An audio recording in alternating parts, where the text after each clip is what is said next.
All right, welcome everyone to the second session of our Safer E-commerce Day today. I see we've got some stragglers coming in from the previous session, very fascinating session with Simon Newman of ODDA.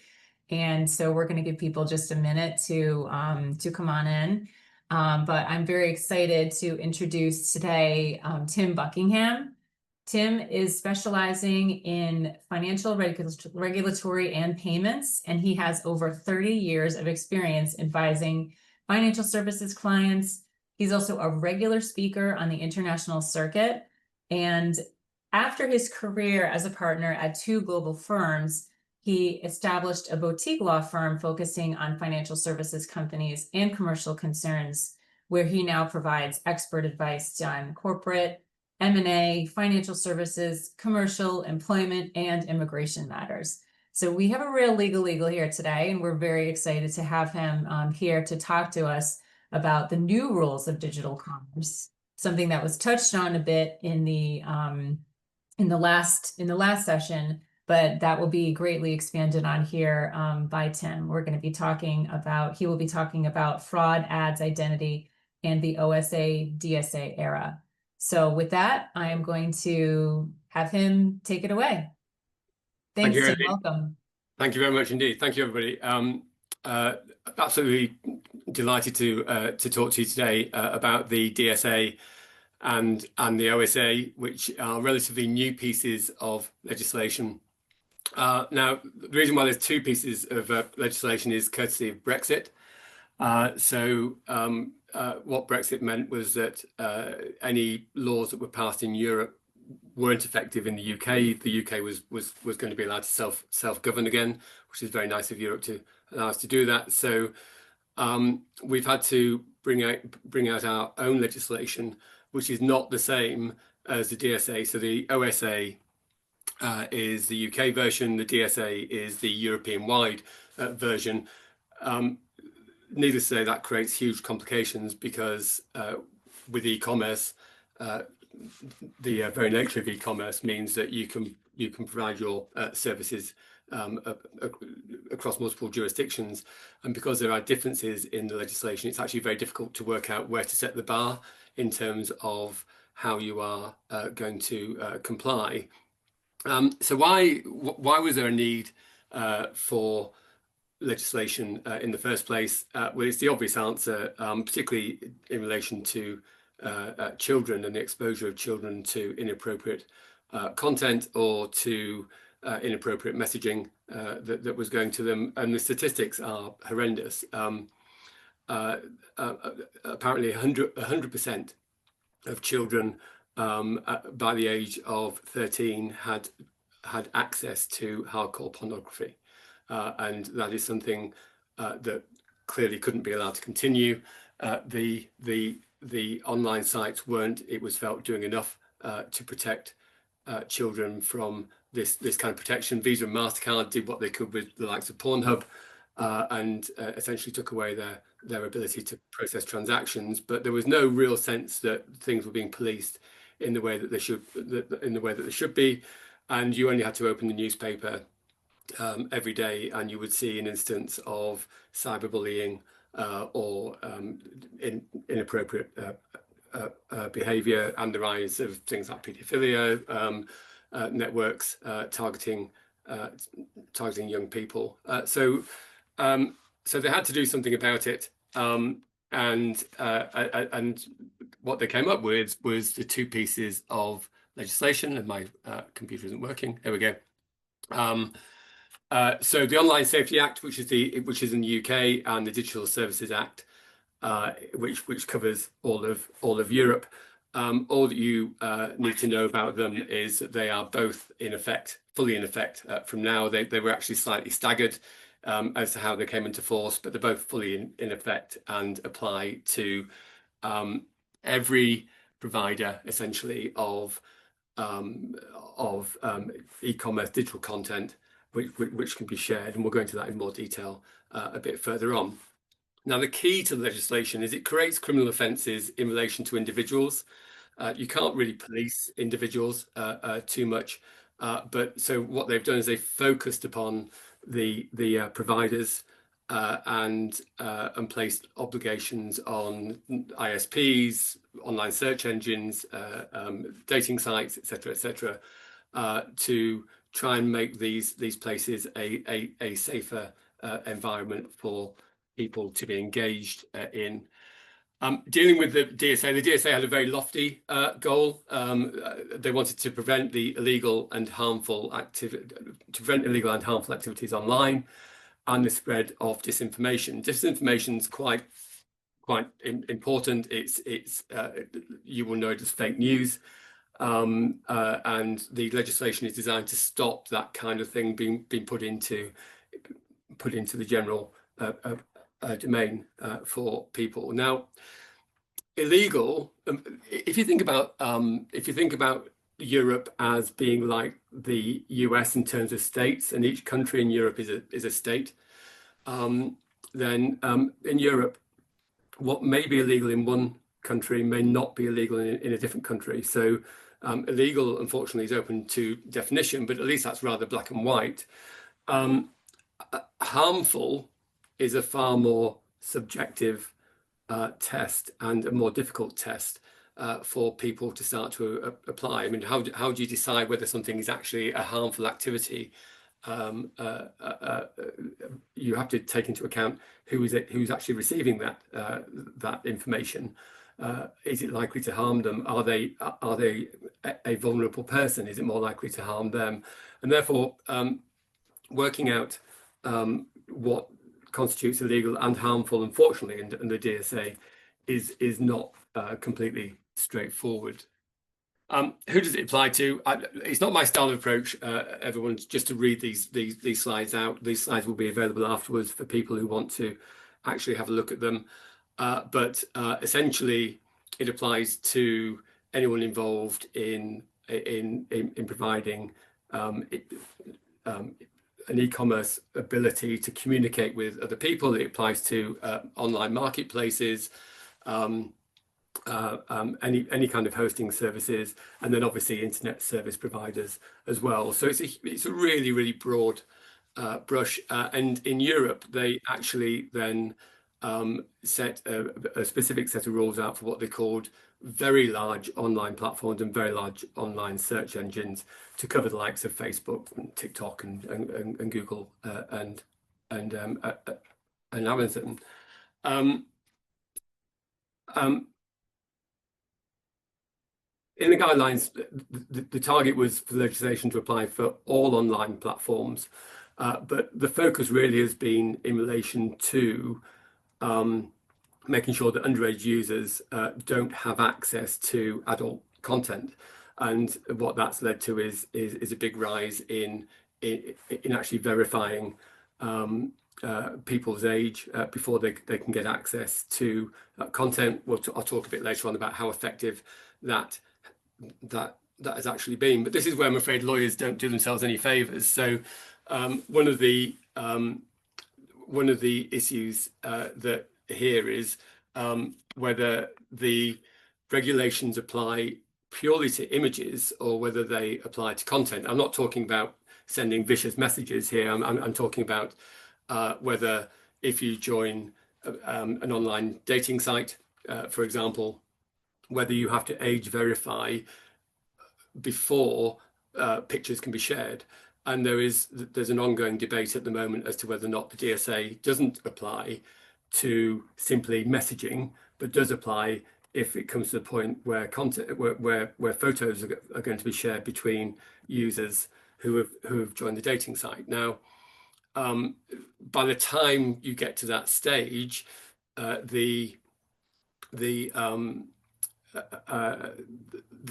people who've joined the site have invariably then paid their subscription, and by paying their subscription, they're demonstrating that they've got a bank account or they've got a credit card, and therefore that of itself is being seen as a form of an age check, unlike having to go through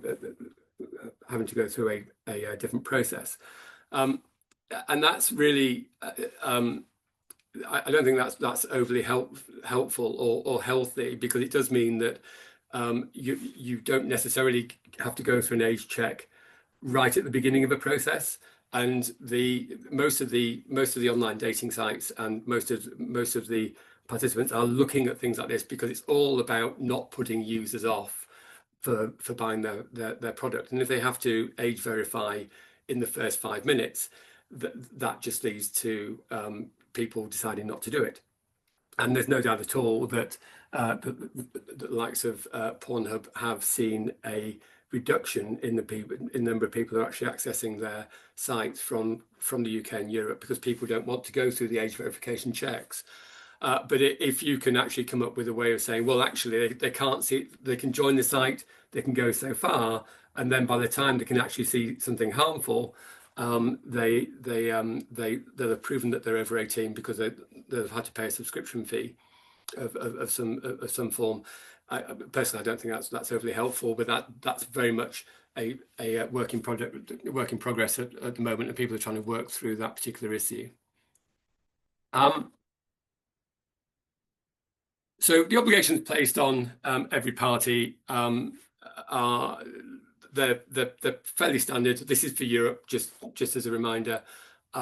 So transparency, public reporting, the ability for an individual or an entity to notify the host of illegal content. So you can basically write to them and say, look, something on here that I've seen and it's illegal. Just pausing there for a second. None of the big businesses really had a big enough team to deal with the influx of complaints which were going on. And they've all had to develop a big team and methodologies in order to monitor the complaints and making sure that those complaints are being dealt with in a timely fashion. If they don't do that, they're going to fall foul of the regulators. And a perfect example of that really is the next bullet point, which is that online marketplaces must vet the details of traders using the marketplace. Now, if you're a bad actor in this space, and there's sadly plenty of them about, when you first join the marketplace, you don't set yourself up as being a bad actor. You put on fairly benign content. You put on fairly benign things that you're selling. The acid test really is that when they've got the facility, when they can change the content into something that's being sold that they wouldn't have passed the test for when they were being onboarded in the first place. So and actually particularly financial services businesses, but also a number of businesses in this particular area are very, very good at the onboarding, and they're very good from the outset to look at what they're doing. What they're not as good at is the ongoing monitoring of activity to make sure that it isn't falling foul of the obligations which are being placed on the traders. And that's where technology needs to come into it, because these guys are really sophisticated. Some of them can change their content between unsociable hours, for example, and then people know that they can go and buy something from there between the hours of 2 and 6 in the morning. But after 6 in the morning, it's all gone back to being a fairly benign trader again. Really, really sophisticated tools, and therefore it needs really sophisticated monitoring. And it can't be done manually at all. It has to be done using technological processes to try and flag exceptions. So that's quite a growth area. And then internet service providers, they're not liable. They haven't been made liable under the DSP if someone does send an abusive message to somebody else, provided that they have dealt with all of their obligations and they've got all the reporting and the ability to report and all the safety tools have been put into place. They won't, on the face of it, simply be liable because X has sent an offensive message to Y using their platform. As I touched on earlier on, to really complicate issues, local jurisdictions can publish their own guidelines for best practice. The Dutch are at the moment releasing a really significant best practice set of guidelines, as will most of the jurisdictions. But you think about the Dutch are doing that now. This is almost 2 years after the legislation came into effect, and again, the problem is uniformity, because it is not uniform across all of Europe, and it's certainly not uniform across Europe and the UK. So if you are a financial services provider, if you're a bank, and you're trying to find out whether or not your customer is DSA or OSA compliant, it's quite a nightmare, because you've not only got to look at the position from a statutory point of view, but also from a country by country point of view, depending on where those customers are trading. And one of the aspects of the DSA and the OSA is that it doesn't really matter if the business is core to their business, if that's all that they do, or whether it's just a sideline or anything like that. And it doesn't really matter how many of the jurisdictions in Europe these products are being offered in, or the access, or how many different jurisdictions it's accessible in. If it touches on a European country, it can get covered. And the fines for the corporates can be quite significant, very GDPR-esque in the levels. For non-compliance, and that's non-compliance with the obligations that have been placed on the ISPs, etc. That's 6% of their global turnover, not their European or their country turnover, but global turnover. And for knowingly or negligently submitting incorrect or misleading information, up to 1% of their global turnover. So potentially quite significant fines. So that's Europe. The UK passed the Online Safety Act. The Online Safety Act is there to make the UK the safest place in the world to be online. That's a fairly lofty ambition. Rather difficult to get to that place, but that's where they want to be. And again, down to statistics, 75% of girls aged between 12 to 16, so 75%, 3/4 of girls aged between 12 and 16 in the UK had received what's called a flasher pic, an inappropriate photograph sent to them by someone else via social media. And again, the whole idea of the likes of the OSA is to stop that from happening. So who does it apply to? Again, not dissimilar, I don't think, to the European legislation. It kind of applies to everyone, although the OSA is more pornography focused. It does have a specific section in relation to pornography, and it is aimed at pornography websites, whereas the DSA was more about illegal content. The safest approach to take is that if it's online and users can speak to each other, and if the content is adult, then the OSA is going to apply to it. So very broad reaching. As with the DSA, the users must be able to report illegal, and it says illegal, but it should say illegal and harmful content easily. The reporting is the big challenge around this. It's self-policing to a certain extent. You are expected under the OSA to essentially go to the regulator and say whether or not your systems have not done what your systems are supposed to have been done. There will obviously be quite a bit of reluctance to blow the whistle on yourself, particularly because of the level of fines. And in the context, and as I mentioned before, in the context of these companies building up their infrastructure so that they can deal with the sheer volume of complaints which are starting to come through in relation to content, and sift through those and have those people properly trained to understand the difference between someone who's just complaining, whether that's politically motivated or what have you, and someone who's actually got a genuine problem with the content that they've seen or that has been sent to them, is a very difficult and very subjective task. And I think both sets of legislation have really struggled with this concept that how do you decide if something is harmful to you or harmful to an individual. In the UK, there's a concept that you have to take the victim as you find them. So if you've got a vulnerable,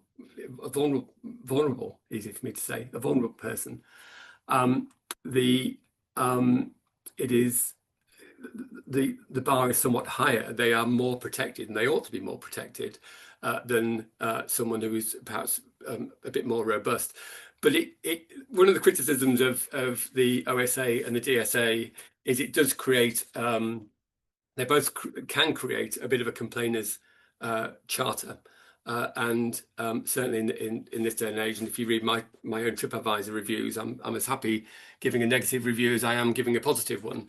And being able to sift through where people have got a genuine problem, where something has been published or something has been sent, which is inappropriate and harmful, and this is the definition under the OSA, whether it could be harmful, is a very, very difficult and subjective test, and not enough guidelines have been put in place really to assist people in working out where to set the bar as far as those kind of things are concerned. So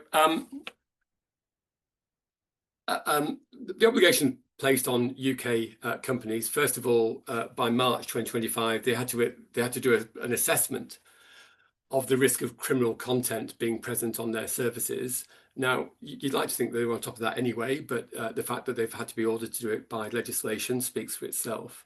But also,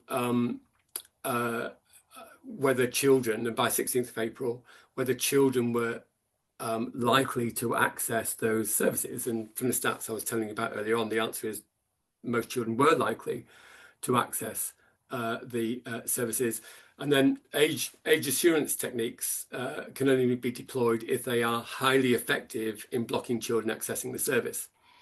Now, the problem with all of that is it's great on paper. There's no other way to phrase this, so I'm not criticizing them for the way that they've dealt this, but this was drafted. It takes a couple of years for a piece of legislation like this to actually be brought into force and brought into effect, and it takes a period of time to allow the merchants, the ISPs, the Google search engines, etc., to be geared up to deal with the new obligations that they've got. So it's all there's a big time process, and it's written by adults essentially. And if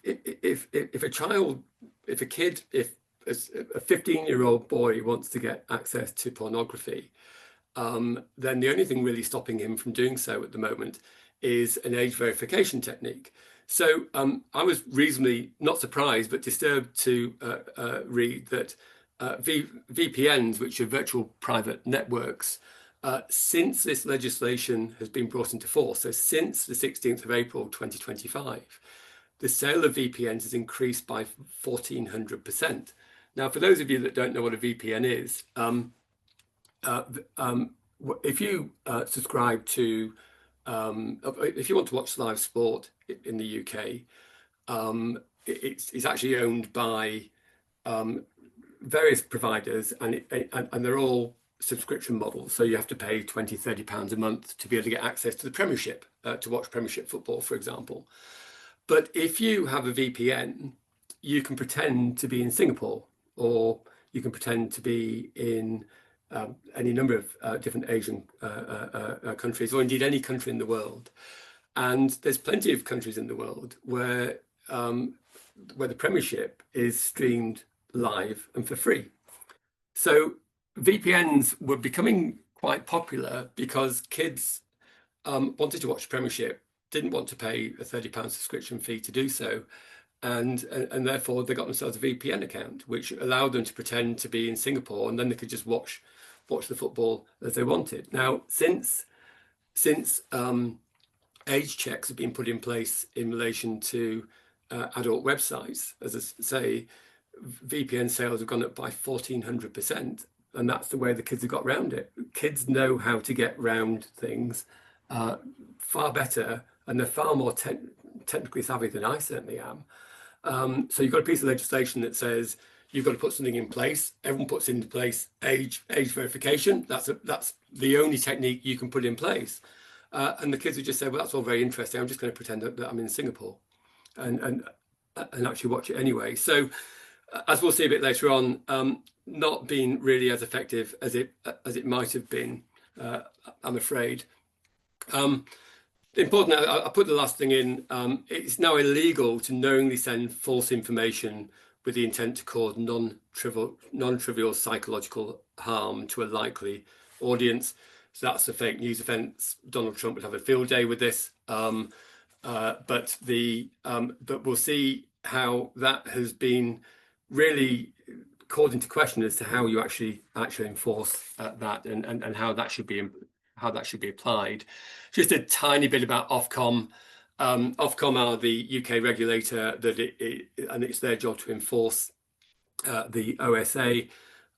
They have launched 74 different codes of practice to date in relation to user-to-user services and search engines, keeping on top of those and working out where people have to pitch their security systems is pretty much a full-time job. And they're still releasing things now. In 2026, they're going to publish a list of categorized services, which will highlight certain services based on the risk that Ofcom consider they pose. Anyone who's on that list will have the bar set rather high for them. In terms of sanctions, £18 million or 10% of global annual revenue. Obviously, there are individual criminal sanctions. I've done this here. I'm not going to read through it in any detail. You can read this if you want to have the slides.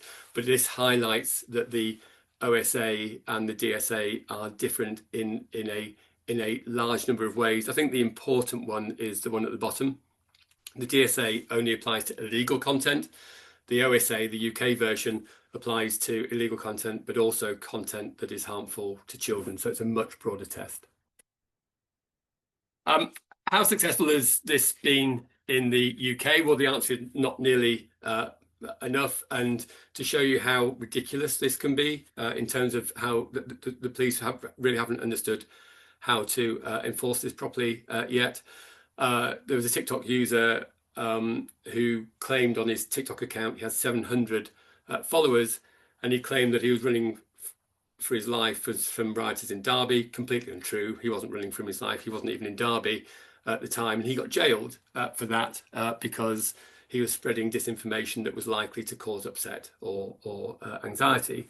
A more famous one, I don't know if any of you have ever seen a sitcom called Father Ted, which was super popular a good few years ago now. But one of the writers of Father Ted published a tweet regarding what to do to a trans-identified male if they're in the female space. I think he thought it was funny. Whether it's funny or not wasn't the point. Some complaints were made. He was flying back from the US, and 5 armed police officers arrested him on the plane and took him off the plane. It got dropped, but people were querying why this guy needed 5 armed police officers, bearing in mind he was actually going home. People and the police knew where he lived, and it seemed that they were trying to get publicity out of this. Only 40, as at the middle of 2025, only 43 people have been convicted of cyber flashing. I talked about the stat earlier on. 75% of girls aged between 12 and 15 have received an instance of cyber flashing. 43 people isn't even a drop in the ocean. I mean, it is a ridiculously small number. And then by the middle of 2025, less than 400 people have been charged with offences in total. So quite a bleak, I'm afraid, look at how effective this has been. People are trying to get used to it. Kids know how to get round age checks and what have you. But then you do have instances. So a father of 2, no criminal record whatsoever, but in his spare time he would set up online accounts in chat rooms, and he targeted a vulnerable girl, and 4 or 5 of his accounts were being mean to her. And then the final account was saying, leave her alone, leave her alone. He was writing all of it in his spare time, and he got 20 years, and so he should. This girl was incredibly distressed by what had gone on, and so he's in jail now. So it's not all bad news. They are catching people, but the time and effort and cost it takes to actually prosecute someone like that, and to put them behind bars, against the sheer volume of people who are engaged in this kind of activity, shows that, you know, these guys have really got their work cut out to actually enforce this properly. As far as the EU is concerned, well, one of the things that they did do was they got the, if you remember, I talked about the concept of very large organisations. They asked for the very large organisations to contribute 58 million euros in supervisory fees, so that the Commission would be cost neutral in terms of enforcement. That has been challenged by Meta and TikTok successfully. So there's a big court case about that, about whether or not their calculation that they put together was correct. There are mooted proceedings against the likes of Pornhub, Xvideo, and some other adult sites about not having done enough as far as age verification is concerned. And this isn't a political conversation at all, but Elon Musk has a tendency to post things on his Twitter feed which appeal to his own political leanings. The problem is he's got such a large following that the sense is that it's starting to interfere with some of the elections that are taking place in Europe. The problem is that Elon Musk has got deeper pockets than the majority of European countries, and access to some fairly good lawyers. So whether they'll actually get around to suing him or not, I don't know. Just a touch about the United States. First of all, you know, JD Vance and Trump view this legislation as impacting upon freedom of speech. They aren't impressed with it. They come over and they're very, very critical, particularly the UK government, but also European governments, for passing legislation that inhibits what is viewed as free speech. Whether you view what I've been talking about today as things that should be inhibited or not is down to you. But equally, there is a US Supreme Court case, and I'm not US qualified, but I've had this. I've had the details sent over to me, which tends to suggest that US law is not that far out of kilter already with the OSA and the DSA. But if you're a financial institution, whether that financial institution is in Europe or is in the US, what you are looking for from your customers is a verification that they are compliant with the legislation. But not only that, but you need to monitor whether or not they are in any way, shape, or form being prosecuted. Because if you're a payment processor, for example, and you become aware that a merchant is being prosecuted for carrying illegal transactions on their website, then you are funding those illegal transactions. And not only will Visa and MasterCard be in your ear, but you've got obligations to protect your position as far as that's concerned. So the actual monitoring of this it falls on an awful lot of entities here. But I think what seems to be happening is that whilst it's very, very difficult to prosecute individuals, it is happening, but it is very difficult to prosecute individuals. The tendency is to go towards the larger, more static businesses which have got a footprint, which have got something to defend, and actually have a go at them. And I think it's only a matter of time before a payment processor gets hauled over the coals for not having done enough in relation to the merchant that was either selling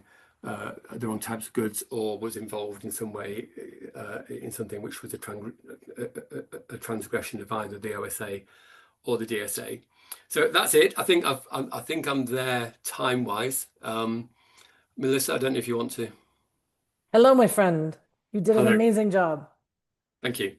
It's a complicated topic. We have some questions, and we have a couple minutes for questions. If you can stay, that would be sensational. What can? Um, it's interesting that you ended on this notion of freedom of speech in the US up against the UK and the broader EU regulatory ecosystem. I'm sure you've seen the rumblings coming out of the US government saying, nope, ignore it. Nope, we're not participating. Nope, we think it's anti-US. We don't like this. What impact do you think, if any, is that going to have on the way that the legislation is being held to on your side of the house? So I don't think we'll have an impact because so as I mentioned, the fines on the large corporates will be based on global turnover.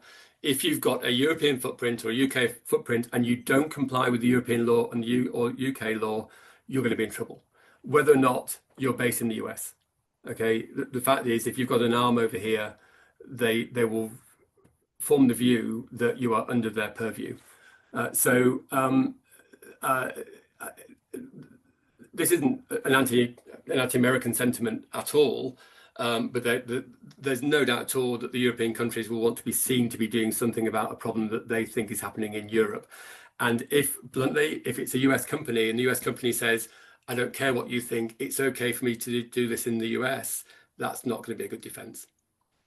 Yeah, agreed. And I obviously everybody on this call is not keen to say that it's anti-American. I think everybody on this call is thinking it from a trust and safety perspective, but the water's being muddied with this rhetoric is not helping. I think these legislations, and I don't know if you get to sit on Simon's presentation, but the discussion I of didn't know. we recorded it. It's a fabulous look at an ecosystem that came together to design what trust and safety looks like and laddering up into the Online Safety Act as a partner and not as a victim of the legislation. And it truly shows how the industry he represents the dating platforms and how that industry has said, we prefer trust and safety by design, and we're going to take it 12 steps further than what you actually are requiring to keep our constituents safe. Because a consumer that gets harmed is not a repeat consumer. It just makes logical sense. I think, and that's absolutely right. But unfortunately, there are still the bad actors in there who do not share those lofty ambitions. And I mean, Simon's absolutely right. And this is certainly not.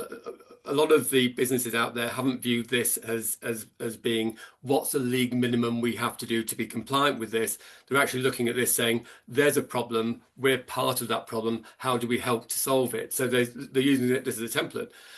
The difficulty is knowing where to set the bar. Sometimes this will become a cash issue, it will be a commercial question. And then unfortunately, everyone gets tarred with the same brush. And as I mentioned before, I'm aware of people going out there who aren't adopting that approach and adopting approach to saying, how do we stop the age verification from taking place too early on in the process? Because that will lose us customers, and they're only looking at it from a revenue position instead of actually taking some responsibility for their product. it's an interesting way to phrase that, the responsibility, friction versus responsibility. And I think there's a concept that's catching on in the trust and safety space, which is meaningful friction. It's not an all or nothing, do it now, don't do it, everyone's not going to drop off and you'll lose your business. There's an elegant way to go through the risk-based approach of validating who you're dealing with that is not friction filled, doesn't front load the cost to flip your business upside down, and doesn't leave your consumers vulnerable. There's an elegant way to do this. Yeah. Amazing. Thank you so much, my friend. I always appreciate when you come and get your attorney nerd on with the group. Please feel free to stick around. You are more than welcome to. I sincerely appreciate it. I'll try. Unfortunately, just as a complete aside, have you guys heard of Operation Chargeback that went off yesterday? What's this? Oh, well, okay. So for everyone on the call, watch this space on that. It's a massive investigation in relation to the subscription model and what have you. And unfortunately, my phone has been ringing quite a lot during the course of this conference from some financial institutions who are really, really worried about it. But it's multi-jurisdiction. I know this is not what the talk about at all, but it came out of Germany. It's on the back of the Wirecard collapse, and they're starting to target some of the individuals involved in that process. And there was a lot of police raids took place yesterday. So Interesting. watch this space on that one, guys. That's going to be a big news story over the next few months. Outstanding. Thank you for that. We are at time. You are just a wizard of information, and I appreciate you always willing to come and join our sessions. Thank you so much, my friend. Really enjoyed it. Thank you. And if anyone's got any questions, feel free to reach out, and if I can answer them, I will. Thank you.